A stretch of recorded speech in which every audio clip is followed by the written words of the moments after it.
commencer. Donc, bienvenue à vous tous. Donc, pour une nouvelle conférence, visioconférence dans le cadre des visios du réseau Euroguidance. Aujourd'hui, on parlera des opportunités de mobilité pendant les années lycée. Donc, on a avec nous ce soir pour le réseau Euroguidance Éducation, donc moi, Yvan Coallier, également dans l'ordre alphabétique, Isabelle de Kester, donc, qui est sur Lille, Dorothée Gabanou, qui est également avec moi sur Lyon, et Manon d'Angèle, qui est sur Strasbourg. Donc Manon se chargera ce soir de répondre aux questions dans le chat. Donc on vous expliquera un petit peu comment ça peut se passer. Donc on est tous les quatre donc psychologues de l'éducation nationale et on représente le réseau Euroguidance Éducation, donc porté par le programme Erasmus+. Donc on est le réseau pour l'orientation du programme Erasmus et donc on a pour objectif entre autres de promouvoir la mobilité. Donc, ce soir, avec nous, on a également l'honneur d'accueillir Noémie Barat, donc, qui représente l'agence Erasmus+ Éducation Formation, donc, qui est ingénieure de promotion et d'animation, et qui vous parlera un petit peu de la mobilité proposée en fait, par Erasmus pendant les années lycée. Nous aurons également, donc, dans une seconde partie, une présentation des possibilités de mobilité en dehors des programmes dits plutôt institutionnels, donc avec la présentation de AFS. Et puis, on aura le témoignage donc, de Pauline, qui est actuellement donc, lycéenne en Italie, donc pour une année. Donc, on lui laissera le temps de se présenter tout à l'heure. Et puis, Noémie, qui nous rejoindra un peu plus tard, qui est actuellement en terminale et qui a fait son année de première donc, dans le lycée français de Munich. Elle vous expliquera également comment ça s'est passé pour elle. Donc, nous, on s'est présenté. Donc, dans un premier temps, on va vous demander également à vous de vous présenter. Donc, si vous pouvez, soit en flashant le QR code ou en vous rendant sur slido.com avec le numéro que vous voyez, aller et répondre au petit sondage. Donc, je me mets sur ma page. Hop. Voilà. Donc, je vais lancer la première question. Donc, voir un petit peu qui vous êtes, d'où est-ce que vous venez. Est-ce que vous êtes collégien, lycéen, étudiant, parent ou faites partie des équipes éducatives? Alors, on n'a pas détaillé hein, si c'est des enseignants, des psychologues de l'éducation nationale, des chefs d'établissement. N'hésitez pas à écrire hein, dans le fil de discussion également qui vous êtes. Donc, on a une majorité pour l'instant de parents, suivi de lycéens et d'équipes éducatives. Alors, on vous laisse remplir un tout petit peu pour ceux qui sont rentrés après. Voilà, les proportions ne changent pas trop.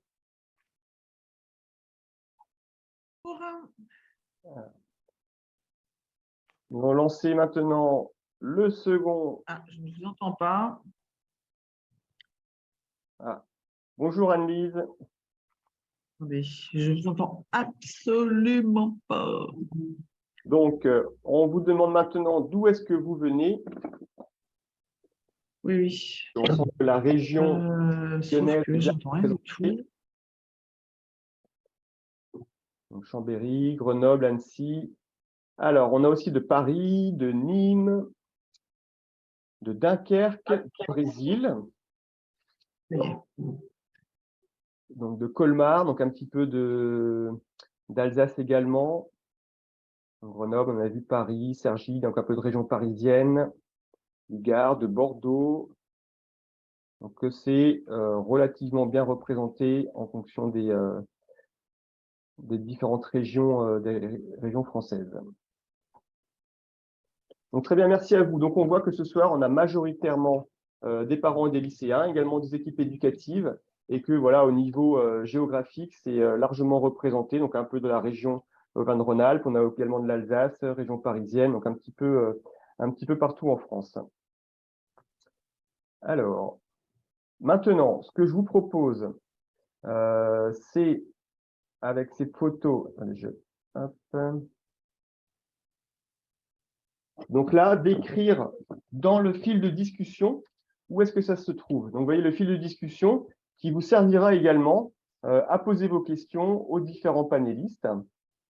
Donc, n'hésitez pas à écrire Donc, dans le fil de discussion, où est-ce que se trouve cette image? Donc, allez-y.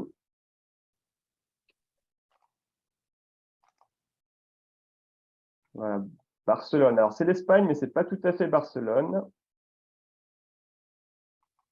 Le fil de discussion n'est pas actif, donc c'est bien de le préciser, mais a priori, il devrait l'être. Sinon, vous écrivez dans questions-réponses. Donc, Gaudi, Barcelone, effectivement. Oui, j'ai dit pas Barcelone, mais si c'est Barcelone, c'est effectivement le parc Güell. Deuxième diapositive.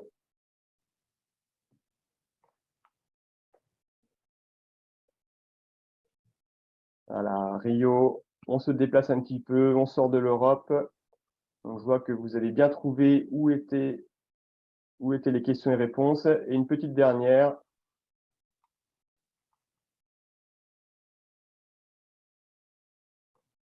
Voir un petit peu. Prague. Non, c'est pas l'Alsace, c'est pas Colmar, ça pourrait ressembler un petit peu, mais c'est effectivement Prague. Donc maintenant, nous allons commencer le cœur en fait de cette visioconférence. Donc n'hésitez pas, encore une fois, dans les questions et réponses, à poser vos questions, à faire des différents types de remarques.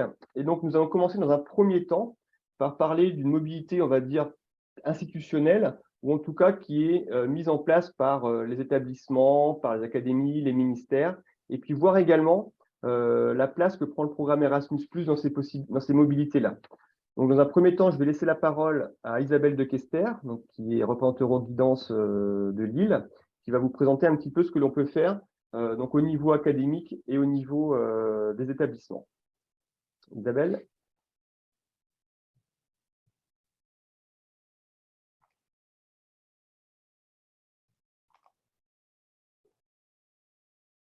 Voilà, excusez-moi. Vous m'entendez bien? Oui, très bien. OK. Donc, la mobilité institutionnelle, c'est la mobilité qui est autorisée, enfin, qui est mise en place par les établissements scolaires. C'est en général la mobilité qu'on va recommander en premier parce qu'elle va offrir certaines garanties, hein, donc elle sécurise les parcours. Elle est donc plus ou moins encadrée, on le verra. Mais elle offre souvent de bonnes possibilités de reconnaissance également. Donc, c'est la première chose à laquelle on conseille de penser. Sachant également que de plus en plus, le ministère met en avant le volet international dans les projets d'établissement, en tout cas encourage la mobilité. Hein, je rappelle que dans son discours à la Sorbonne, le président Macron avait indiqué qu'il fallait viser une mobilité d'au moins 6 mois à l'horizon 2024, donc 6 mois de mobilité pour une classe d'âge. En décembre 2022, encore, dans le plan de renforcement de l'apprentissage des langues, il a été rappelé qu'il fallait prévoir au moins une expérience de mobilité pendant le parcours scolaire. Donc, on voit bien que la mobilité internationale, aujourd'hui, elle prend toute son ampleur et elle est mise en avant, y compris par l'éducation nationale. Alors, l'année dernière, par exemple, une circulaire qui est parue le 25 août 2022 a mis en avant également les conditions de reconnaissance de la mobilité scolaire européenne et internationale pour les élèves de lycée d'enseignement général et technologique. Donc ça, c'est quelque chose d'assez important puisque ça vise la reconnaissance pour les élèves de seconde des notes acquises lorsqu'il y a eu un contrat d'études et uniquement dans le cadre d'un programme Erasmus+ ou dans le cadre d'un programme de mobilité avec l'OFAGE.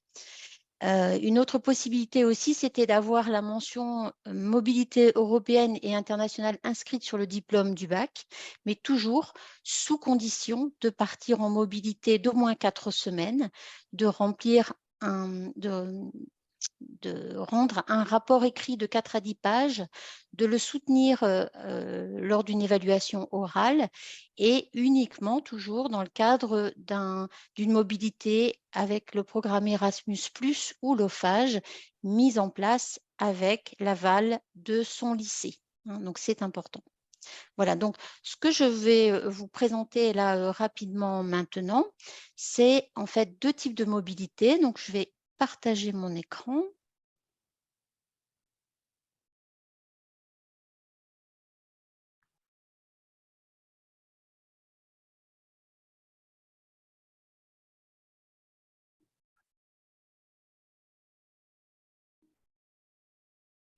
Voilà, c'est OK pour vous? Donc, peut-être rappeler qu'au niveau de chaque rectorat, il existe un service qu'on appelle le service de la DAREIC, donc c'est la délégation académique aux relations européennes et internationales et à la coopération. Et ce service est très important au niveau de chaque rectorat, chaque académie, puisqu'il assure la coordination des activités académiques liées à l'ouverture européenne et internationale des établissements scolaires. Donc, c'est un service qui pilote, en fait, qui gère, qui va servir de lien entre les établissements, la politique de l'académie et les établissements scolaires. Et en même temps, il y a une forte incitation pour que chaque établissement scolaire nomme un enseignant référent pour l'action européenne et internationale, donc un ERAEI. Donc, cette personne est nommée dans l'établissement par le chef d'établissement et elle est censée donc conseiller dans l'élaboration du volet international du projet d'établissement. Elle recueille, elle diffuse les informations sur la mobilité au sein des établissements et elle anime les projets internationaux qui sont retenus par le conseil pédagogique avec l'aval du conseil d'administration. Voilà, donc Isabelle, je permets juste de oui, t'interrompre une seconde. Est-ce que tu peux mettre en mode diapo, là? Ce sera plus agréable pour tout le monde. en mode diapo. Alors, Ton excuse-moi, diaporama, juste, je ne sais pas comment. tu mets soit à partir du début ou à partir de la diapositive actuelle, comme un Non, c'est pas PowerPoint, ça. peut-être. Comme ça, peut-être? Est-ce que c'est mieux? Non, c'est pas mieux.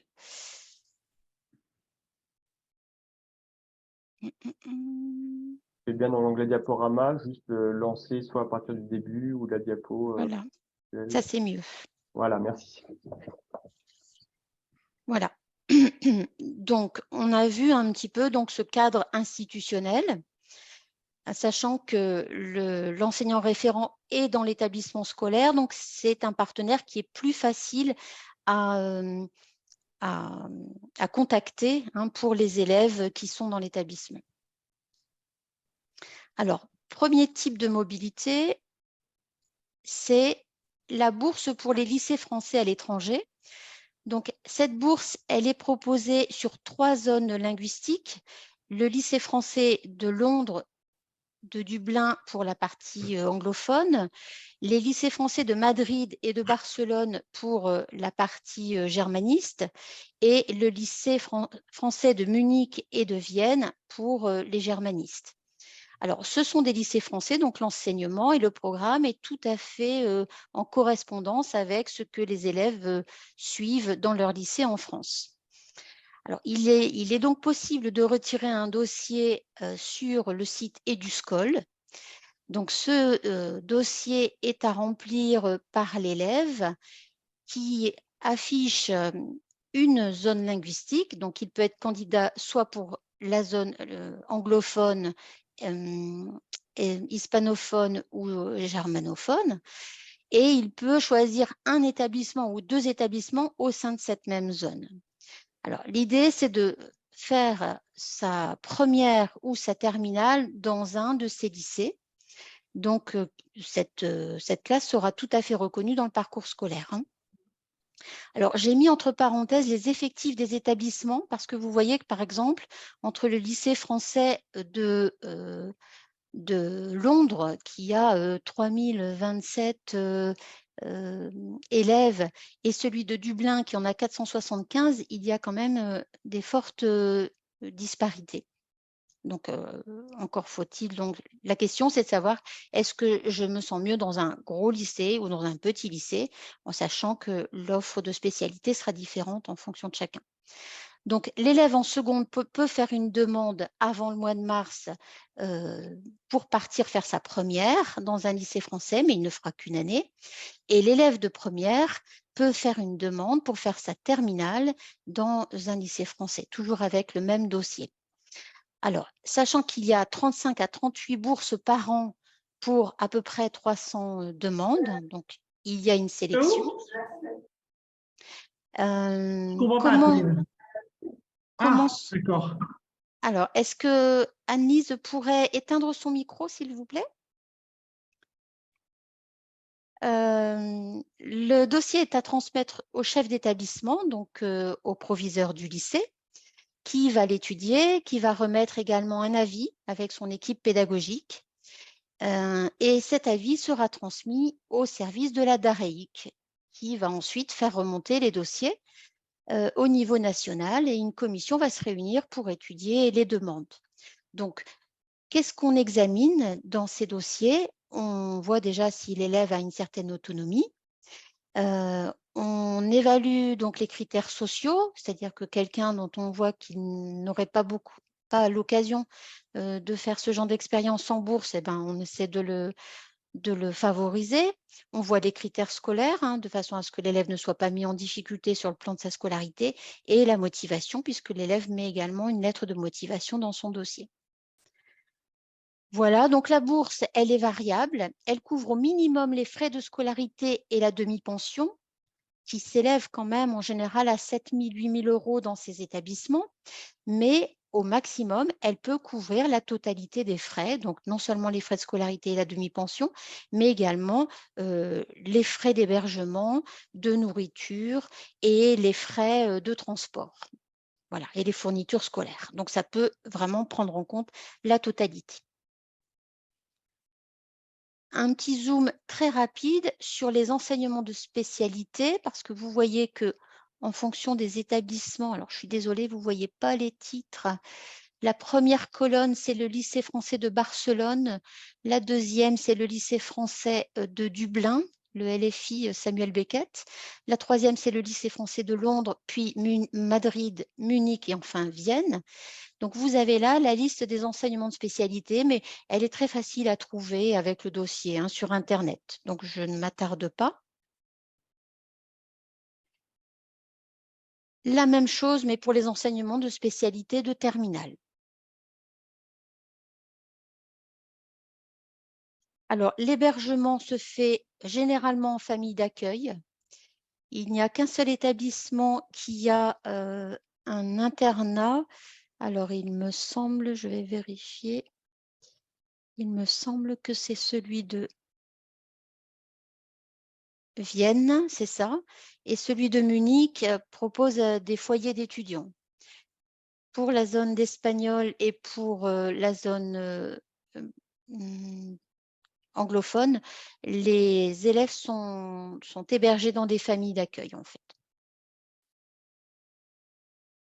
Donc voilà pour le premier type de mobilité institutionnelle. Le deuxième type, c'est la possibilité de partir en individuel avec l'Office franco-allemand pour la jeunesse. Donc là, je vous rappelle que c'est une mobilité qui peut être prise en compte dans le cadre des conditions de reconnaissance de mobilité et de la circulaire de août 2022. Donc, deux programmes phares avec l'OFAGE. Le programme Brigitte Sauzet, qui permet à des élèves de la 4e à la classe de première de partir 3 mois en Allemagne et d'accueillir 3 mois en France. Donc, ce programme a une certaine souplesse parce qu'on peut, par exemple, choisir une personne qu'on connaît, un correspondant en Allemagne. Il offre une certaine souplesse dans l'ordre aussi, c'est-à-dire qu'on n'est pas obligé de commencer par partir, on peut aussi commencer par accueillir, ça c'est possible. Le dossier, on le trouve sur le site de l'Office franco-allemand pour la jeunesse et il faut que l'élève soit au moins 6 semaines dans un établissement en Allemagne sur les 3 mois.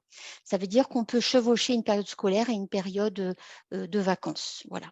Donc, on peut demander une participation aux frais de voyage à raison de 24 centimes du kilomètre. Si on est en classe de seconde, on peut demander, s'il y a un contrat d'études qui est signé avec l'établissement, on peut demander la prise en compte des résultats scolaires dans les bulletins en France. Voilà. C'est une possibilité. Le deuxième programme phare de l'Office franco-allemand pour la jeunesse, c'est le programme Voltaire, qui s'adresse cette fois à des élèves de 3e ou de seconde et qui leur permet de partir 6 mois en Allemagne chez un correspondant et ensuite d'accueillir 6 mois en France. Donc là, on est un petit peu plus figé puisque c'est toujours l'élève français qui part le premier, soit l'année 3e, soit l'année de seconde, et ensuite il accueille son correspondant en septembre-février de l'année suivante. Cette fois, le correspondant peut être proposé par le chef d'établissement ou par le service de la DAREIC ou par l'OFAGE. On remplit un formulaire en ligne à partir du 15 juillet et on le rend en novembre au chef de son établissement, donc au proviseur. On peut demander une participation de 230 € ainsi qu'une participation aux frais de voyage. Voilà, donc simplement pour terminer, je vais arrêter le partage. Voilà, simplement pour terminer, sachez qu'il peut y avoir au niveau de chaque académie, donc là, il y a une certaine variabilité, mais des programmes qui se calent un petit peu comme ceux de l'OFAGE, par exemple, avec des échanges avec des élèves. Et ça sera mis en place et proposé par les académies elles-mêmes, en fait. Donc, c'est difficile d'en parler puisqu'on va trouver une certaine variabilité. Voilà, je pense avoir tout dit. J'espère ne pas avoir été trop longue. Je passe le Merci relais. Isabelle. Donc on a vu voilà, quelques premières mobilités qui sont possibles. Donc on a quelques questions dans les questions et réponses. Donc Manon répond déjà à certaines. Donc il y en a plusieurs qui sont sur le programme Erasmus. Donc ce que je propose, c'est qu'on passe là maintenant directement à Noémie, qui va présenter un petit peu la position d'Erasmus par rapport à ces possibilités de mobilité en lycée et comment est-ce que ça peut se mettre en place. Et on verra en fonction de ce qui se dit les questions qui restent un petit peu en suspens. Noémie? Oui, bonjour à tous. Alors, je vais partager mon écran. Je compte sur vous pour me dire si ça fonctionne. J'ai 3 écrans, donc est-ce que c'est bon pour vous? Parfait. Super. Alors, du coup, je vais vous présenter donc le programme Erasmus+, qui offre de nombreuses possibilités de mobilité pour les années lycée. Alors, je ne reviendrai pas sur le programme Erasmus+, dans sa globalité, mais tout le monde le connaît. Sachez que pour les années lycée, puisque c'est la thématique d'aujourd'hui, avec ce programme, vous pouvez faire plusieurs types de mobilité. Tout d'abord, vous pouvez partir faire un bout de scolarité dans un autre pays. Erasmus va donc financer dans toutes les situations que je vous présente à l'écran. Donc, le voyage, les frais d'hébergement, les repas, etc. Vous allez aussi pouvoir collaborer à distance avec une autre classe et envisager de la mobilité s'il le faut. Dans un deuxième temps, monter des projets aussi avec vos amis. Il est possible effectivement de monter des projets sans passer par l'établissement. Vous pouvez aussi partir en stage en entreprise, faire des concours, des compétitions de métiers internationales avec votre classe si vous êtes dans la voie professionnelle. Et puis, vous avez aussi une formidable action qui vous permet pour l'année des 18 ans de découvrir l'Europe avec le financement d'un billet de train Discover EU. Vous avez aussi la possibilité de partir en groupe scolaire, c'est typiquement ce que l'on connaît bien au lycée, partir avec ses enseignants, sa classe, dans un autre pays pour rencontrer d'autres élèves. Et puis également, vous pouvez faire du volontariat avec une association, par exemple, dans le cadre de ce programme. Vous le voyez à l'écran, le programme Erasmus est géré en France par 2 agences, l'agence Éducation-Formation qui se situe à Bordeaux, à laquelle j'appartiens, et nous avons aussi un volet du programme Erasmus+ Jeunesse et Sport qui est situé à Paris, et l'ensemble des bulles que vous voyez à l'écran, ce sont les possibilités gérées par nos 2 agences réunies. Alors, ça a déjà été présenté par Isabelle et Yvan en introduction. Sachez qu'il y a donc 2 façons de faire de la mobilité quand on est lycéen. Tout d'abord, ça a été indiqué, la mobilité institutionnelle, c'est-à-dire que c'est votre établissement scolaire ou bien votre académie qui va avoir son propre projet Erasmus+, et vous allez pouvoir bénéficier d'une mobilité dans le cadre de ce projet. Vous pouvez aussi, dans le cadre de vos associations sportives et culturelles, avoir un projet Erasmus+, auquel vous allez vous rattacher pour bénéficier de mobilité. Aussi, et c'est nouveau, ce n'est pas très connu, votre ville, votre département, votre région peut porter un projet de mobilité Erasmus+, auquel vous pourriez vous raccrocher pour déposer ce projet de mobilité. Et on l'a un petit peu vu dans les bulles tout à l'heure, à titre individuel, si votre établissement, par exemple, n'a pas de projet ou votre académie auquel vous pourriez vous rattacher, il est possible, c'est moins connu, mais vous avez des actions que vous pouvez tout à fait souscrire à titre individuel, seul, entre amis, avec l'aide de vos familles, pour obtenir ce financement. Vous le voyez à l'écran, donc c'est bien un financement que Erasmus propose pour que toutes ces mobilités puissent se réaliser. Alors, le plus simple dans votre cas, j'ai vu que vous étiez nombreux lycéens et lycéennes devant l'écran avec vos familles. Donc, le plus simple, c'est que votre établissement, comme l'a dit Isabelle, porte un projet de mobilité. C'est le plus simple. Donc, auprès de l'agence, un dossier a été déposé et avec des objectifs, des mobilités vont pouvoir s'insérer et être financées pour que vous puissiez en bénéficier. Alors, quelles sont les différentes façons de faire de la mobilité avec son lycée? Vous l'avez vu, et ça a été très impulsé par le Covid, on peut faire de la mobilité virtuelle, c'est-à-dire qu'on va échanger, collaborer à distance via une plateforme qui s'appelle eTwinning, j'en reparlerai brièvement juste après, et c'est aussi de la mobilité. Travailler en collaboration à distance, c'est une façon de rencontrer d'autres personnes en Europe et de partager des connaissances. Vous pouvez aussi avoir des financements européens qui vont financer des voyages, des mobilités, on va voir en détail lesquels. Et si votre enseignant ou votre établissement mène des projets à la fois à distance avec eTwinning et avec des financements et des voyages physiques, on appelle ça des projets de mobilité hybrides qui sont tout à fait des projets de mobilité en soi. Alors, qu'est-ce que c'est eTwinning? Je viens d'en parler, c'est la plateforme sécurisée pour les enseignants pour travailler à distance. Donc, elle réunit des enseignants et des personnels de l'éducation. Il peut y avoir des conseillers d'orientation, mais des personnels de direction également. Donc, elle réunit 43 pays. Et donc, à base de thématiques, les personnels vont se rencontrer et ouvrir un espace de projet pour travailler virtuellement avec d'autres élèves d'Europe. Alors, voyons tout d'abord le premier cas. Vous êtes dans un lycée général et technologique qui a un projet de mobilité.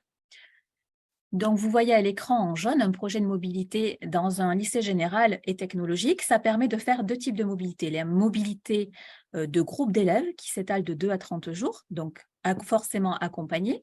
Vous allez dans un établissement scolaire pour rencontrer d'autres élèves de notre pays et travailler sur une thématique. Et puis, vous avez aussi la possibilité de faire de la mobilité individuelle. J'y reviendrai tout à l'heure. C'est-à-dire que vous allez partir, accompagné peut-être au début et à la fin pour l'évaluation, et vous allez partir de 10 à 365 jours dans un autre établissement, en stage, dans un musée, dans une association. Voilà, c'est possible aussi. Vous avez un autre type de projet qui est tout nouveau, ce sont les projets Jean Monnet qui permettent aussi de faire de la mobilité sur la thématique de la découverte des institutions européennes. Et donc là, libre à votre établissement de définir les voyages, les mobilités que vous allez mener, que ce soit en France ou en Europe, sur le thème, je le répète, de la découverte de l'Union européenne, ses valeurs, ses institutions, sa culture, etc. Vous voyez à l'écran, quand on est dans un lycée général et technologique, les pays du programme Erasmus+, qui sont possibles pour partir en mobilité. Vous avez donc les pays membres de l'Union européenne et vous avez également les pays que vous voyez rajoutés sur le centre de l'écran, donc la Norvège, l'Islande, le Liechtenstein, la Macédoine du Nord, la Turquie et la Serbie. Donc toutes ces destinations sont possibles pour mener des mobilités de groupe ou individuelles. Si vous êtes cette fois-ci dans un lycée professionnel ou un EREA, votre établissement a peut-être un projet de mobilité aussi ou un projet Jean Monnet. Vous voyez à l'écran que les activités qui vont être financées sont légèrement différentes de la voie générale et technologique. Vous pouvez participer à des concours de métiers internationaux. On pense aux Euroskills, aux Abilympics, par exemple. Voilà, vous pouvez partir avec un enseignant, un prof de cuisine, et puis vous allez concourir pour porter les valeurs de votre établissement, essayer de remporter le prix. Ou bien vous pouvez partir en mobilité individuelle, par exemple pour faire les PFMP, les périodes de formation en milieu professionnel, sur des périodes qui s'étalent de 10 à 365 jours. Également, les projets Jean Monnet sont possibles, toujours sur la thématique de l'Union européenne, si votre établissement a déposé un projet. Regardez, pour ce qui concerne le lycée professionnel, la différence, c'est que l'établissement peut consacrer 20% de son budget à d'autres pays au-delà de la carte que je vous ai présentée, c'est-à-dire l'ouverture sur le monde, donc à raison de 20%. Donc c'est intéressant, si vous êtes en CAP ou en Bac Pro, sachez que vous pouvez partir au-delà des pays du programme Erasmus. Alors, on en a aussi parlé avec Isabelle tout à l'heure, donc ces mobilités vont être valorisées au bac. C'était déjà le cas dans la voie professionnelle avec l'unité facultative de mobilité dans la voie professionnelle, avec une petite épreuve qui permet donc de faire découvrir les compétences acquises sur la découverte culturelle lors de la mobilité, ainsi que les découvertes professionnelles renseignées, reçues au cours de cette mobilité ailleurs. Et puis, c'est la grande nouveauté dont parlait Isabelle, en 2022, donc une note de service qui est parue donc, le 4 août, est sortie au BON 31 du 25 août 2022. Donc, il y a une reconnaissance de cette mobilité quand on est au lycée. Il faut que cette mobilité ait été effectuée sur 4 semaines au minimum, soit par l'organisme de l'OFAGE, soit par Erasmus. Et puis, il faut qu'il y ait donc une petite épreuve orale, donc avec l'enseignant tuteur de l'établissement d'accueil en lien avec l'établissement d'envoi. Et donc, vous avez sur votre diplôme du bac la mention mobilité européenne et internationale qui va être possible à partir de la session 2024 au bac. Donc, c'est très intéressant pour vous. Sachez que c'est possible si vous êtes en seconde, en première, pour vous, les premières cohortes. Également, ces mobilités sont valorisées au bac, mais vous pouvez tout à fait vous saisir de l'outil Europass quand vous avez effectué une mobilité avec vos enseignants, que ce soit de groupe, individuel, voilà, pour établir votre CV Europass qui va vous aider à déclencher des compétences forcément acquises lors de cette mobilité que vous n'auriez pas imaginé pointer, mais c'est Europass, cette plateforme qui va vous permettre de créer ce CV et faire apparaître ces compétences, et ce, en plusieurs langues, de même que des lettres de motivation qui peuvent aussi compléter ce CV. Donc, des façons vraiment de valoriser ces mobilités. Et puis, le deuxième volet, c'est que vous pouvez organiser vous-même votre mobilité. Donc, c'est moins évident parce que là, il va falloir se retrousser les manches et c'est à vous de constituer le dossier, vous, avec vos familles, avec vos amis. Parfois, il faut un ami qui sera majeur pour porter le dossier, mais c'est envisageable. Alors, par exemple, vous pouvez déposer un projet échange de jeunes. Ça, c'est pas très connu. Donc, des groupes informels de jeunes qui peuvent bénéficier d'un soutien donc financier pour des projets qui vont rassembler des jeunes de différents pays pour échanger, apprendre en dehors du système éducatif formel. Donc, j'ai choisi un autre exemple, le Corps européen de la solidarité. Donc là, ça vous permet de faire des volontariats et des projets de solidarité dans d'autres pays. Et vous pouvez tout à fait y souscrire aussi à titre individuel. Vous avez les liens sur le diaporama si vous voulez y jeter un œil par la suite. Aussi, j'en ai rapidement évoqué l'existence tout à l'heure. Vous avez un formidable dispositif, Discovery You, qui vous permet, donc, quand vous êtes sur votre année, il y a une petite erreur sur mon diapo, quand vous êtes sur votre année des 18 ans, vous pouvez souscrire et avoir un billet qui vous permettra de visiter l'Europe de façon illimitée pour une certaine durée. Donc, vous voyez, seul ou entre amis et jusqu'à un mois, un petit dossier à déposer. C'est une occasion de fêter son anniversaire et de découvrir voilà, la libre circulation en Europe et de découvrir les différentes cultures. Donc, je vous invite, si vous avez envie d'en savoir davantage, de feuilleter cette petite BD qui est disponible en PDF sur Internet. Vous aurez également le lien qui s'appelle l'Europe pour les jeunes, qui est un projet qui a été cofinancé, vous le voyez, par la région d'Occitanie, l'Union européenne. C'est une petite BD très facile à lire et qui va récapituler un petit peu ce que je vous ai expliqué juste avant. Je me permets de rajouter le formidable guide de la mobilité en Europe et à l'international, si vous ne le connaissez pas encore, qui recense pour vous, les élèves, mais aussi pour les parents, mais aussi pour les enseignants qui nous regardaient, une pléthore d'actions et de possibilités qui sont existantes et qui sont souvent très méconnues, malheureusement, mais que vous pouvez saisir à titre individuel et qui récapitulent bien sûr les mobilités institutionnelles qui sont possibles. Donc, pour conclure, je dirais que vraiment partir en mobilité dans vos années lycée, c'est vraiment une grande chance. on y retire de nombreux bénéfices et ça, c'est vraiment ce qui ressort de toutes les études qui ont été menées à l'issue des mobilités Erasmus+. Et vous allez en retirer des bénéfices à la fois sur votre vie personnelle que pour votre vie professionnelle. Je m'explique, quelqu'un qui part en mobilité va va développer sa confiance en soi, va être plus ouvert vis-à-vis des cultures différentes, va avoir une capacité d'adaptation plus importante que quelqu'un qui n'est pas parti. Il est prouvé que des jeunes qui sont partis en mobilité au lycée ont des perspectives et des ambitions scolaires qui sont plus importantes que s'ils n'étaient pas partis en mobilité.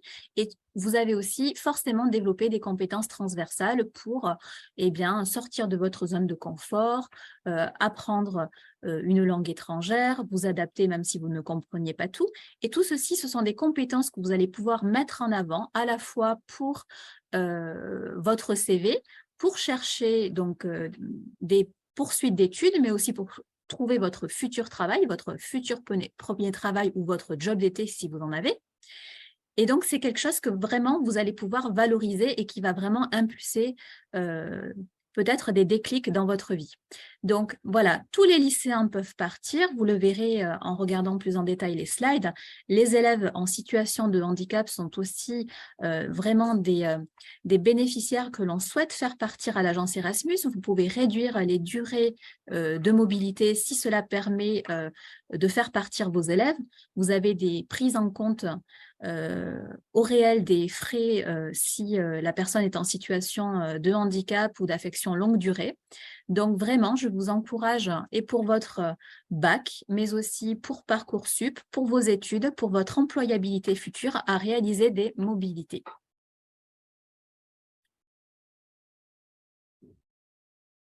Et voilà, je vous souhaite de bons voyages.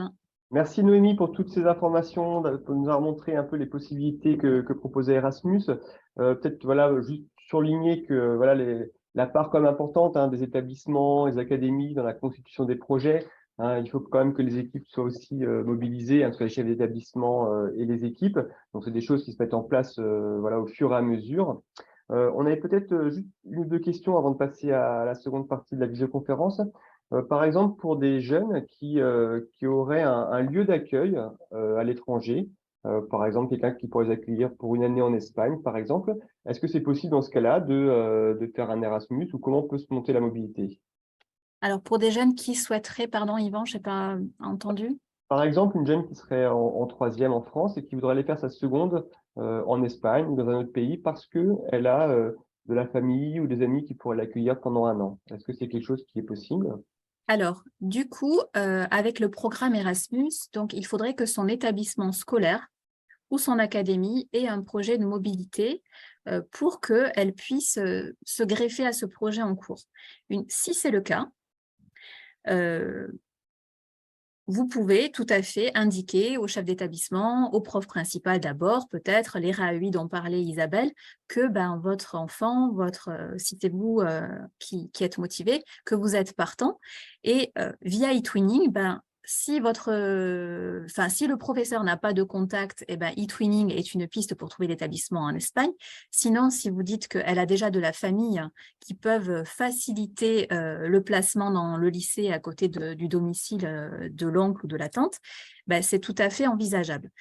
Ce qu'il faut comprendre, c'est que le programme Erasmus, dans la partie éducation et formation, donc les slides que j'ai présentés, donc mobilité de groupe d'élèves et individuelle, ce n'est possible que via le lycée ou l'académie. C'est-à-dire que vous, en tant que parent, vous pouvez tout à fait impulser un projet de mobilité, le suggérer, par exemple, en questions diverses lors des conseils d'administration, lors des rencontres avec les enseignants.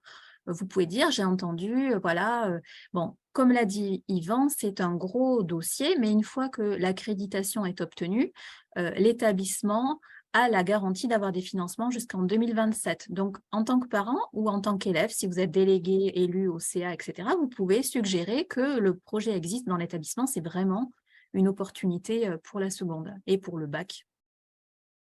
D'accord, merci Noémie. On voit autrement dans d'autres cas de figure que des jeunes comme ça qui veulent vraiment vivre leur mobilité et que ça ne peut pas rentrer dans les cadres d'accord, on va dire le font quand même avec un arrangement avec l'établissement, mais ça va être une année qui va être supplémentaire finalement à leur scolarité. Donc par exemple, troisième part un an en Espagne par exemple. et quand il revient, il rattaque sa classe de seconde. Exactement. C'est dommage parce que le jeune a forcément acquis de nombreuses compétences à la fois au niveau pédagogique, mais aussi au niveau des compétences transversales. Donc, c'est dommage et c'est aussi pour ça que cette note de service qui est parue en août, dont on a parlé depuis le début, finalement, elle vient rompre cette injustice de devoir redoubler. Maintenant, les notes sont prises en compte, comme ça a été expliqué. Elles sont prises en compte même si l'établissement est situé hors de la France. Donc, c'est pour ça qu'il y a une grosse coordination entre les deux établissements pour établir le contrat pédagogique. Mais il y a une injustice qui est rétablie puisqu'avant, on ne pouvait être reconnu que sur la voie professionnelle pour le bac. Donc, voilà, petite nouveauté qui va vraiment dans le bon sens pour que les mobilités se fassent. D'accord. Merci Noémie d'avoir présenté toutes ces possibilités avec Erasmus. Donc, on va peut-être un petit peu enchaîner. Alors, je vais à nouveau partager mon écran. Hop. Voilà.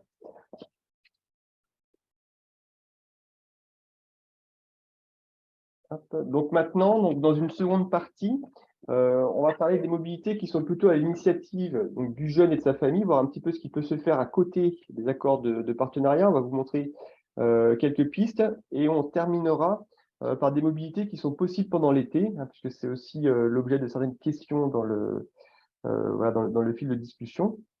Donc sachez par exemple, donc avant de laisser la parole à AFS, qu'avec le Rotary Club, il est possible de partir une année en immersion dans un lycée à l'étranger, où là, le jeune est vraiment dans le lycée, on n'est plus dans un lycée français, mais dans un lycée du pays en question, ça peut être le Japon, le Mexique, le Brésil, donc, très souvent, c'est des destinations hors Europe, que le jeune est hébergé en famille d'accueil, mais qu'en contrepartie, la famille du jeune accueille un lycéen de l'étranger. Donc, ça veut dire que vous, en tant que parent, pendant que votre enfant part à l'étranger, vous accueillez un jeune de l'étranger. Au niveau financier, ça peut être assez intéressant parce que le transport, dans ce qui reste à charge, ça va être le transport, le visa quand il en a besoin, et de l'argent de poche et éventuellement pouvoir financer des petits voyages qui se font pendant l'année. Donc ça peut être quelque chose qui peut être intéressant, mais on est bien dans le cas de figure où c'est une année qui va venir se rajouter à la scolarité pendant le lycée. Par exemple, quand on part après la seconde, on part pendant un an et quand on revient, on recommence sa classe de première. Les lycées déconseillent, avec la nouvelle mouture du baccalauréat, de partir entre la première et la terminale. On en reviendra peut-être tout à l'heure dessus s'il y a des questions. Dernier point pour le Rotary, la sélection, puisqu'il y a une sélection, elle se fait très tôt l'année avant la mobilité. C'est même plutôt au niveau de septembre-octobre. Et là, il faut contacter le club Rotary le plus proche de chez vous. Et en général, il y a un Rotary par département qui s'occupe de la mobilité. Il y a également d'autres possibilités de partir donc pendant un an en immersion dans un lycée, où là, on va passer par un organisme, c'est-à-dire on se fait accompagner par un organisme de séjour linguistique, donc il en existe plusieurs. Donc là, on a Anne-Lise Eggman qui va nous présenter le fonctionnement d'AFS. Nous, on peut vous renvoyer vers des réseaux comme l'Agence de garantie des séjours et stages linguistiques, qui est l'Office, le site c'est l'office.org, donc qui bénéficie du soutien du ministère en charge de l'éducation et de la jeunesse, qui donc a une charte qualité pour accompagner les familles, pour s'assurer de la qualité de l'hébergement, de l'accompagnement, de l'enseignement, etc. Et vous avez également l'UNOSEL, qui est l'Union nationale des séjours linguistiques. Donc, vous pouvez vous baser sur ces deux organismes. Donc, je vais laisser la parole à Anne-Lise Eggman. Merci d'être avec nous.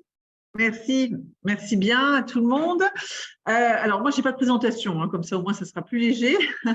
Alors, AFS, alors déjà, ça veut dire American Field Service. C'est un organisme qui a son siège aux USA, mais qui est présent dans le monde entier. Et nous ne sommes pas un organisme de séjour linguistique. Enfin, pas au sens où on l'entend. C'est-à-dire que notre première… ce qu'on met en avant, en tout cas, c'est surtout l'interculturalité, c'est-à-dire vraiment l'immersion dans la famille d'accueil. Bien sûr, la langue est importante, bien entendu, mais ce n'est pas ce que nous mettons en avant en premier. Quand un jeune souhaite partir avec AFS, il part justement pour connaître la vie d'une famille au jour le jour, dans le pays où ils souhaitent aller. D'accord? Bien sûr, la langue vient après et en général, ils reviennent soit bilingues, soit trilingues. Hein. Il n'y a aucun souci de ce côté-là. Puis Pauline pourra largement commenter tout à l'heure. Je lui laisserai la parole. Donc, nous, à AFS, alors on a deux types de programmes. Le Covid a rebattu un peu les cartes. Et le gros premier programme, c'est pendant les années lycée. Hein. Donc, c'est-à-dire ce sont des jeunes qui vont partir entre 15 et moins de 18 ans. Hein. Donc, c'est soit fin de troisième en général, pour ceux qui ont 15 ans révolus au moment du départ, jusqu'à, alors pour certains pays, éventuellement juste après le bac. Il y a très peu de pays qui acceptent des bacheliers. Donc, c'est plutôt, on va dire, avant le bac, hein, pour être sûr. Donc, voilà. Et les programmes, ça va être 3, 5 ou 10 mois, donc l'année scolaire. Les jeunes sont forcément hébergés dans des familles d'accueil bénévoles, je tiens à le préciser. Elles ne sont absolument pas payées. Un petit astérix quand même sur un pays où les familles sont payées, c'est l'Irlande. Parce que nous ne travaillons pas directement, enfin, il n'y a pas d'AFS en Irlande, c'est un partenaire qui travaille avec AFS. Voilà, donc c'est un petit peu particulier. Mais sinon, toutes les autres familles de tous les autres pays sont bénévoles. Quand on fait partir un jeune de sa famille, on n'est pas obligé d'accueillir. Et quand on accueille, on n'est pas obligé de faire partir. Bon, moi, j'ai les deux casquettes, puisque j'accueille depuis 2017. Hein, là, j'accueille encore cette année Mario, qui est brésilien, qui est là pour toute l'année scolaire. Voilà, donc il ne parlait pas français en arrivant, et puis là, il est super, enfin, même plus que bilingue, parce qu'il parle déjà 3-4 langues. Mais en tout cas, il a le français maintenant de manière très, très fluente, comme il dit. Et puis, j'ai ma fille, ma numéro 2, qui est partie en Italie pendant 1 an. Donc, il est revenu en juillet 2022, donc juste l'année dernière. Voilà. Mais il n'y a pas d'obligation de ce côté-là. Après, il faut savoir qu'effectivement, pour avoir toutes les informations, vous pouvez aller sur le site AFS France. Vous cliquez sur Partir, vous cliquez sur Accueillir aussi, vous avez toutes les informations et vous avez les informations, enfin les correspondants pardon, par région. Hein. Donc, c'est-à-dire que moi, je suis sur la région Rhône-et-Loire, donc c'est la région qui va de Lyon, Saint-Étienne et Roanne. Je suis la coordinatrice des départs, hein, donc c'est-à-dire que je prépare les familles et les jeunes au départ. Parce que ce n'est pas uniquement le projet du jeune, c'est le projet de la famille. Il faut préparer les parents. Je vous assure, ce n'est pas forcément évident. Et voilà. Et la préparation, c'est un peu comme le Rotary, c'est-à-dire qu'il faut s'y prendre quand même assez tôt. Et en général, moi, je commence à avoir des demandes, on va dire sur mai, juin de l'année précédente. Donc, on va dire une grosse année avant le départ. Et là, pour tout vous dire, comme le Covid, maintenant, c'est un petit peu d'histoire ancienne, les jeunes et les familles veulent partir. Enfin, en tout cas, les familles veulent faire partir leurs jeunes et les jeunes veulent partir. J'ai déjà des inscriptions pour 2024. Hein, donc, ça va vite. Voilà, donc vous avez toutes les infos sur les pays, sur les tarifs, sur comment ça marche. Vous avez des correspondants. Il ne faut surtout pas hésiter à nous contacter. Hein, on est là aussi pour répondre et largement répondre à vos questions et à vos inquiétudes. Et il n'y a pas de questions idiotes. Et ça permet au moins d'avoir, vous, au moins comme ça, toutes les infos dans vos mains et puis prendre des décisions effectivement en fonction du projet du jeune et de la famille aussi. Voilà. Alors, je peux te laisser parler Pauline, qui a vécu de très très près tout ça. Je vis actuellement. Ah, toujours. Ah, pardon. D'accord, je t'étais revenue. Vas-y, Pauline, explique un petit peu où tu es, ce que tu fais actuellement. Moi, je me présente, je m'appelle Pauline et j'ai 15 ans. En ce moment, je suis en Italie pour 1 an. Donc, je suis déjà à la moitié de mon programme puisque je suis partie en début septembre et que ça va bientôt faire 5 mois. Quand on part 1 an, c'est une année scolaire et ça signifie plus ou moins 10 mois. Après, ça peut varier d'un mois. Ça peut être 9 comme 11 mois, ça dépend de l'année scolaire du pays dans lequel on va. Annelise, vous parliez tout à l'heure que la langue n'était pas forcément le point le plus important. Là, Pauline, comment tu étais en italien avant de partir? Alors, je connaissais la signification du mot ciao et je savais dire mon nom. Et encore, parce qu'avec leur accent, je ne comprenais même pas quand on me demandait mon nom. Et au final, maintenant, je m'en sors tout à fait. Je comprends tout ce qu'on me dit en cours. J'arrive à avoir des conversations qui peuvent se porter aussi sur d'autres sujets que les conversations simples.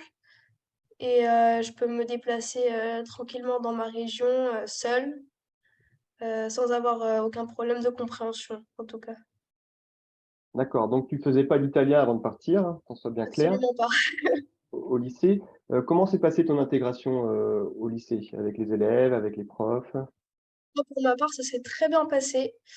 Mon lycée, ici en Italie, il était déjà très ouvert à la mobilité internationale. Donc, ils ont déjà un passé d'accueil. Il y avait déjà des services de tutorat mis en place. Et donc, ils ont été informés de ma venue plusieurs mois avant la fin de l'année scolaire précédente.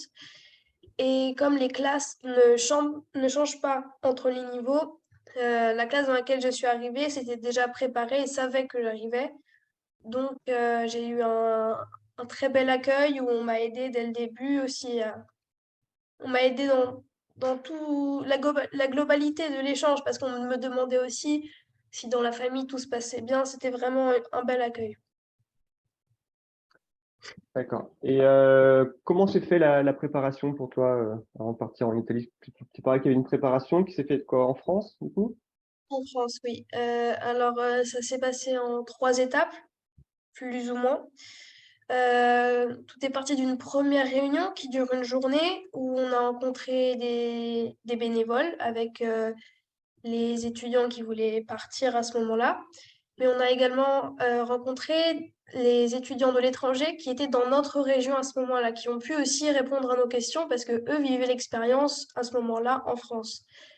De cette première réunion, quelques problématiques ont été évoquées. C'était surtout sur le doute de partir ou non.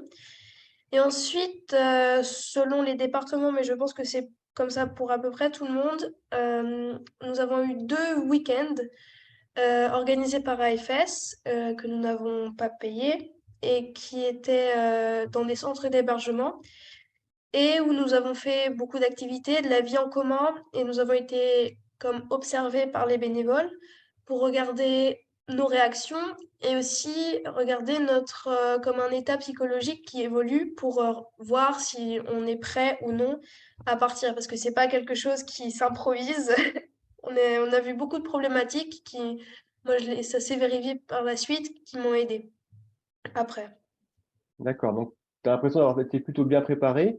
Malgré tout, est-ce qu'il y a des choses qui t'ont un peu surprise dans l'enseignement, par exemple en Italie, par rapport à ce que tu connais en France? Alors, disons que j'étais préparée. Quand je suis arrivée, il y a des choses qui m'ont étonnée. Je me suis fait, ah oui, on m'avait dit que ça m'étonnerait, mais ça m'a plus étonnée que ce à quoi je m'étais préparée, parce qu'au début, on observe, on regarde, mais après, il faut s'y confronter tous les jours. Donc, c'est vrai que, par exemple, en Italie, le mode d'enseignement est un peu différent qu'en France. On a tendance à critiquer en France le fait de beaucoup parler et la prise de notes constante sans beaucoup d'interaction. Ici, c'est un peu poussé à l'extrême, donc c'est beaucoup d'autonomie à prendre d'un seul coup.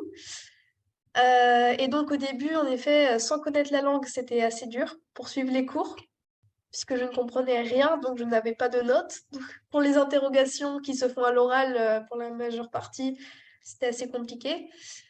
Mais maintenant, je suis habituée et je n'ai plus aucun problème. Mais oui, au début, l'école, ça m'a déstabilisée un peu, mais comme tout le monde, et après, on s'y habitue. D'accord, donc tu dis que tu t'es habitué. Est-ce que tu ressens déjà un petit peu des bénéfices ou qu'est-ce que ça t'a apporté, cette mobilité, ou qu'est-ce que ça t'apporte puisque tu y es encore? Alors, il y a beaucoup de plans différents. Déjà, pour partir de la langue, j'ai appris une nouvelle langue. En 5 mois, je comprends tout ce qu'on me dit. Je vais pas m'avancer sur un niveau parce que je n'ai pas fait d'examen encore. On m'a proposé en fin d'année de passer ceux de C1 ou de C2 qui correspondent au niveau de bilinguisme. Donc après, c'est une proposition à vérifier dans 5 mois. Mhm. Donc déjà, ce premier rapport qui est vraiment, c'est incroyable de savoir qu'en un an seulement, on obtient une nouvelle langue.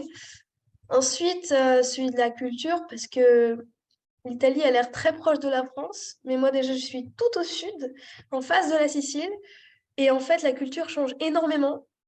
Et au début, c'est bizarre, on se pose beaucoup de questions.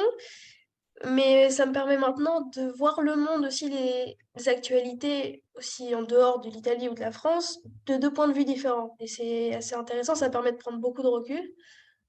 Et puis finalement, il y a aussi beaucoup de rencontres. Alors ça peut faire beaucoup de bien quand on a de nouveaux amis, une nouvelle famille. Après, au moment de les quitter, il y a quand même j'ai certains amis qui ont fait un semi-programme, qui sont donc retournés dans leur pays d'origine. Et ce sont toujours des moments un peu tristes, mais c'est très beau de se dire que maintenant, si je veux, je peux être hébergée en Australie ou en Argentine. Très bien. Pauline, il y a une petite question aussi là dans le chat, peut-être pour que tout le monde arrive à se projeter. Là, c'est de demander si tu étais plutôt une bonne élève. Alors, moi, j'ai eu un parcours scolaire un peu...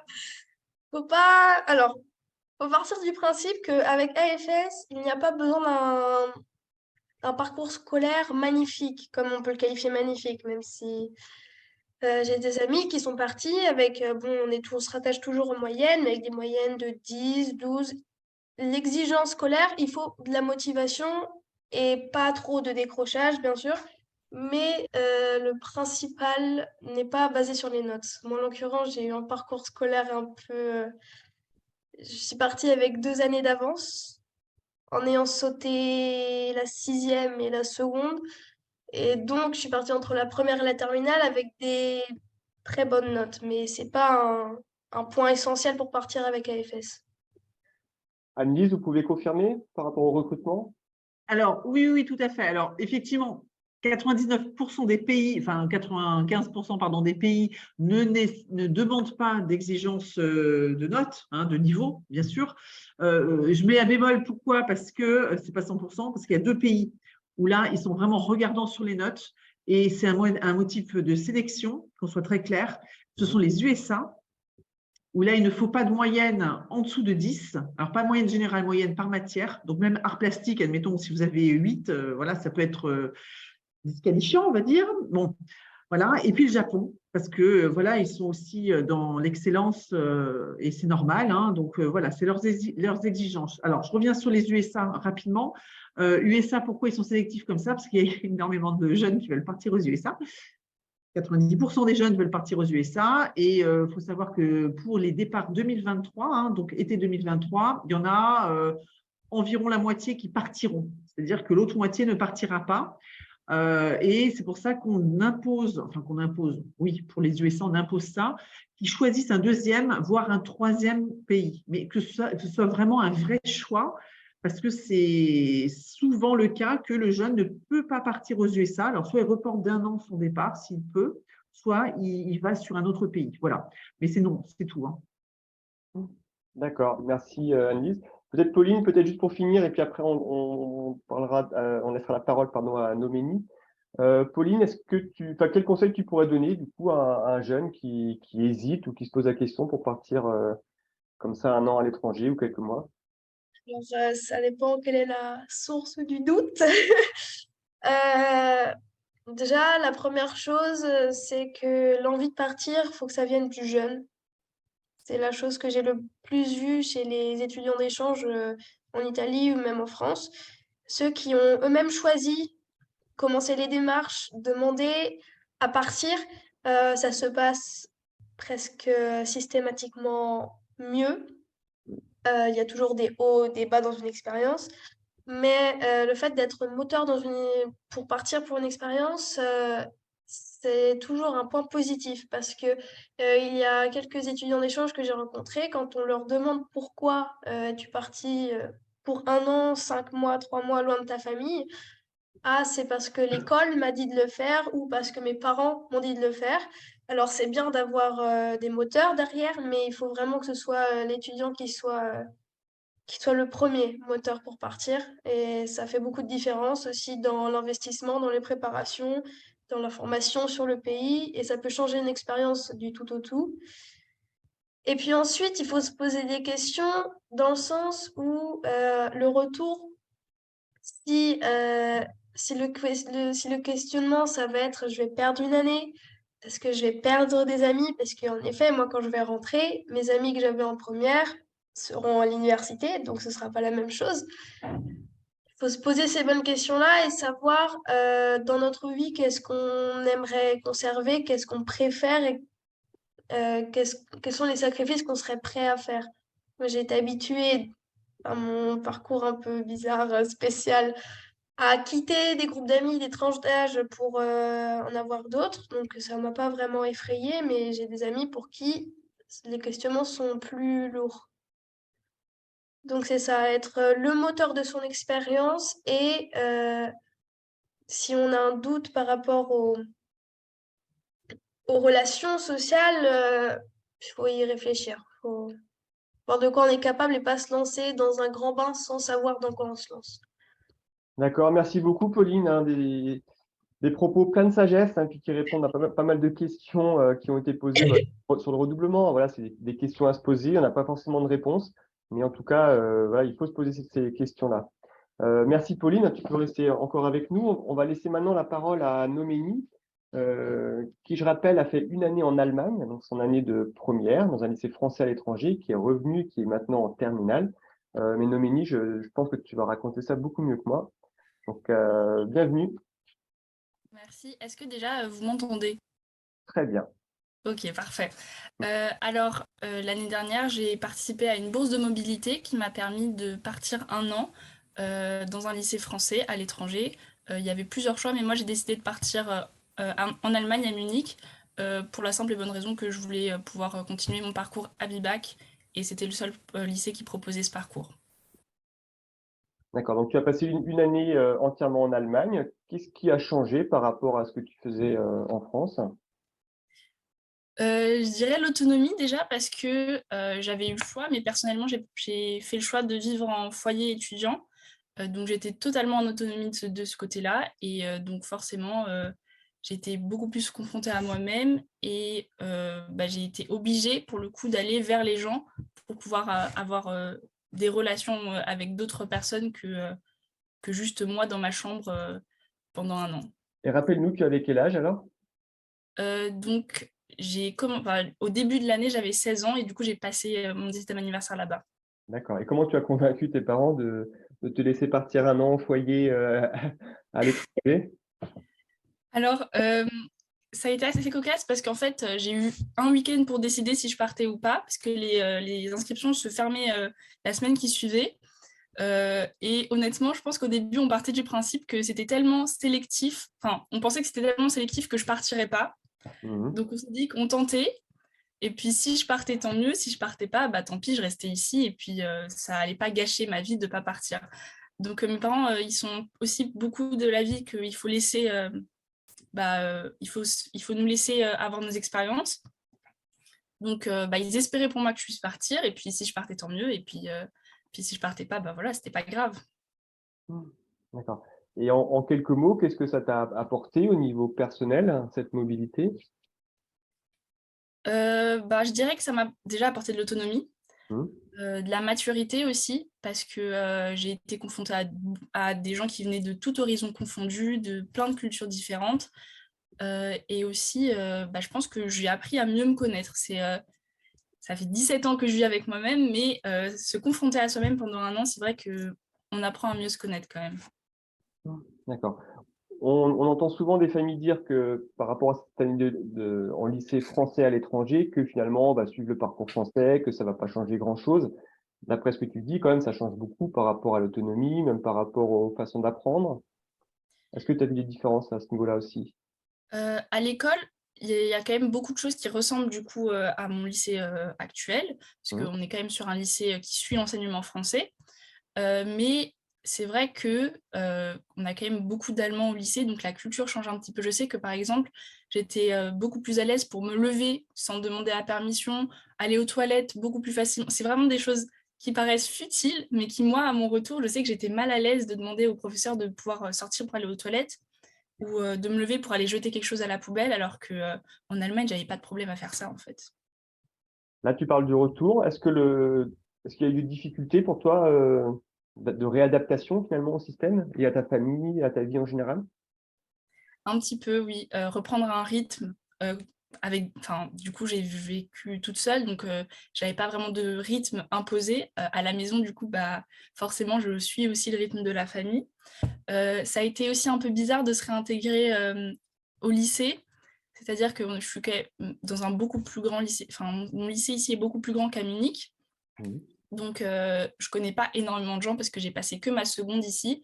Et étant en classe d'Abibac, on a été qu'entre nous pendant la seconde. Du coup, oui, revenir dans le lycée, dans le groupe d'amis, où c'est vrai que du coup, on voit qu'on a manqué quand même 1 an. Mais après, je trouve que ça vaut le coup pour partir, oui. D'accord. Tu auras plutôt tendance à encourager les lycéens à postuler pour ce programme. Oui, moi, Ouais. oui, j'encourage totalement. Après, je pense qu'il faut quand même être prêt, parce que c'est pas quelque chose pas à prendre à la légère, mais je veux dire que il faut pas se dire que parce que d'autres gens sont partis, c'est facile. Je sais que moi, la période hivernale a été plus compliquée parce que c'était un peu, la déprime de l'hiver, et être toute seule à Munich, c'est vrai que moi, j'ai trouvé ça un peu plus dur. Et étant donné que l'année avant moi, ils ont passé 6 mois en virtuel, et ben, les étudiants avant moi n'ont pas pu me préparer à ça. Donc, moi, c'est un truc que je me suis dit qu'il fallait vraiment que je fasse cette année avec les nouveaux boursiers, c'est de leur dire que c'est pas que tout beau, mais ça vaut largement le coup. 3 petites semaines de déprime pour tout ce que ça t'apporte après. Merci Noménie, c'est déjà un petit peu ce que tu fais ce soir en participant à cette visio, parce que voilà, dans l'audience, peut-être qu'il y en aura qui vont se lancer et postuler pour ce programme. Maintenant, la transition, elle est toute trouvée. Il y a donc des jeunes qui n'osent pas forcément partir pour une année entière ou pour 6 mois.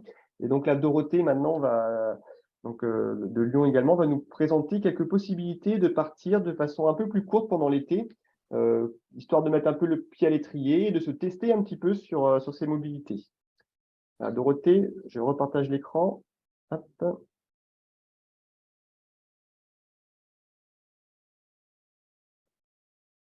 Dorothée, c'est bon?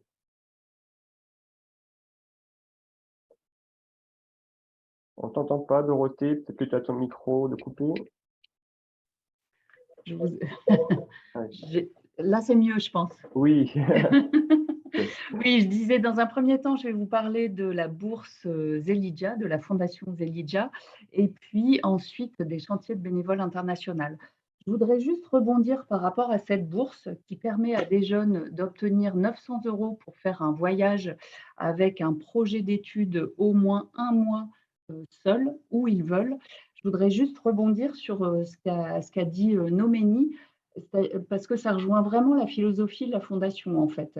C'est voyager seul pour être plus à même de rencontrer en fait les autres, et puis se confronter certainement aussi un peu à soi-même pour se connaître mieux. Donc là, le principe, c'est qu'il faut déposer un projet de voyage en ligne. Cette année, vous avez jusqu'au 15 février pour le faire, pour pouvoir éventuellement être sélectionné, passer un oral dans la région dans laquelle vous résidez, pour obtenir cette bourse de voyage qui vous permettra de voyager entre le 1er juillet et le 31 octobre sur le projet que vous avez défini. Donc, je suis allée sur le site tout à l'heure parce qu'il y a énormément de témoignages et j'ai repéré quelques thématiques de voyage pour vous montrer qu'il peut y avoir des thématiques très nourries, je dirais, et puis d'autres qui peuvent paraître un petit peu plus simples et plus abordables.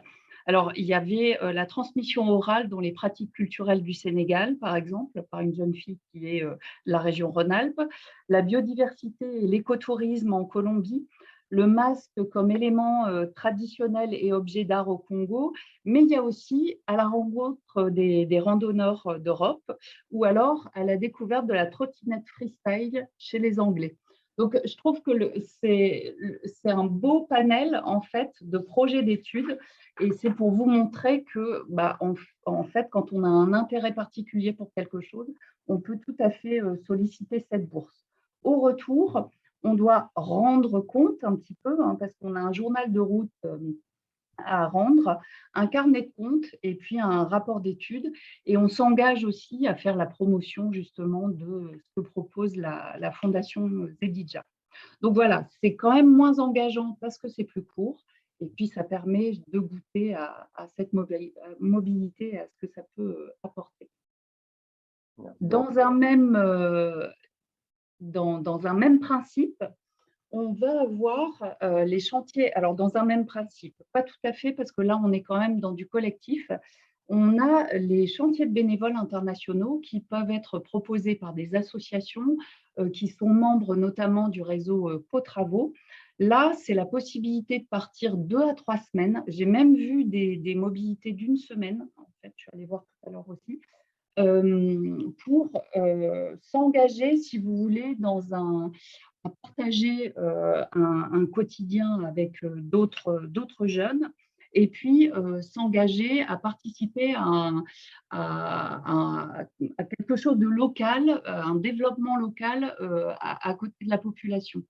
Donc, ce sont des mobilités qui sont plus courtes, qui sont envisageables à partir de 14 ans. À partir de 14 ans, les destinations possibles, c'est l'Italie, par exemple, l'Allemagne. À partir de 16 ans, j'ai vu des destinations comme le Kenya, l'Afrique du Sud, l'Islande. Donc, il y a des choses qui sont envisageables assez rapidement quand on est lycéen, avec un coût de mobilité qui reste, alors tout est relatif, raisonnable. On peut partir de 280 € à 580 € parce qu'il y a un complément à donner à l'association qui accueille. Et puis, c'est 2 à 3 semaines pendant lesquelles on partage le quotidien d'autres jeunes internationaux et on a une mission d'intérêt local. Là, c'est pareil, j'ai repéré quelques petites missions, enfin petites non, pas petites, dans le domaine de l'agriculture, par exemple. La rénovation, j'ai vu un chantier en Italie dans une association d'équitation qui travaille avec des personnes porteurs de handicap, par exemple, pour justement les accompagner dans certaines activités. Des activités qui sont en lien avec l'art, donc participer à un festival en étant présent par rapport à la logistique, participer à un marathon de photos, voilà. Donc, il y a des choses assez différentes qui permettent à la fois de vivre un quotidien avec d'autres internationaux et puis, j'allais dire quand même d'améliorer son niveau de langue en sachant que tous les chantiers de bénévoles internationaux, quasi, se font en anglais. Quand ce n'est pas en anglais, la langue est précisée en général sur les sites des associations. Donc voilà, encore une fois, des choses qui sont possibles assez rapidement et qui, par la durée qui est plus courte, sont peut-être moins engageantes et permettent ensuite d'être rassurés sur ce que peut apporter une mobilité. Voilà, merci Dorothée. Donc, pour voir un petit peu toutes ces propositions, donc rendez-vous sur le site Co-Travaux, où vous voyez les associations. Et les catalogues sont mis à jour mi-mars tous les ans. Donc vraiment, à partir de fin mars, n'hésitez pas à postuler, c'est là que vous aurez le plus d'opportunités. Voilà, peut-être juste avant de terminer, donc on en a déjà parlé tout à l'heure sur le programme Discover EU, Noémie donc de l'agence en a parlé un petit peu. Donc là, juste pour vous rappeler, donc en octobre 2023, donc de cette année, ce sont les jeunes nés en 2005 qui pourront postuler donc pour partir entre février 2024 et février 2025. Et voilà, il y a un décalage comme ça qui se fait tous les ans. Donc, merci à tous d'avoir participé à cette visioconférence.